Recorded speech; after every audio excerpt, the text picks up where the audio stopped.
kita sebagai umat muslim tentu harus tahu, bahkan wajib mengetahuinya tentang sejarah Al-Quran. Tidak hanya cukup membacanya saja, akan tetapi kita harus tahu bagaimana Al-Quran itu dikumpulkan atau dibukukan, sehingga kita dapat memiliki dan membacanya dengan mudah.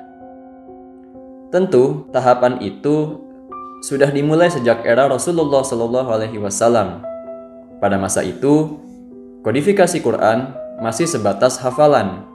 Akan tetapi, Rasulullah tetap melakukan penulisan terhadap wahyu Allah yang mulia ini, yang secara terpilih diamanahkan kepada para sahabat, seperti Abu Bakar, Umar, Utsman, Ali bin Abi Thalib, Ubay bin Ka'ab, Zaid bin Thabit, Thabit bin Qais, dan kurang lebih mencapai 40 orang sahabat lainnya. Pada saat itu, kepenulisan masih dilakukan di media-media sederhana, seperti pelepah kurma, batu putih, tulang belulang, kulit, dan sebagainya. Hingga masuk pada era Khalifah Abu Bakar, terjadi masa-masa sulit. Saat perang Yamamah melawan Musailamah Al-Kadzab, banyaknya penghafal yang gugur menyebabkan kekhawatiran Sayyidina Umar akan hilangnya Al-Quran, yang membuatnya mengusulkan kepada Khalifah Abu Bakar untuk melakukan pengumpulan dan pembukuan Al-Quran.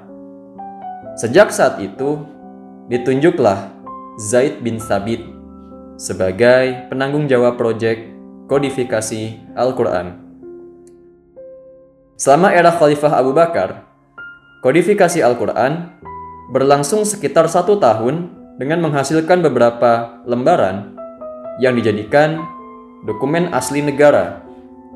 Hingga pada saat Khalifah Abu Bakar wafat, proyek ini dilanjutkan oleh Khalifah Umar dan disimpan di rumahnya.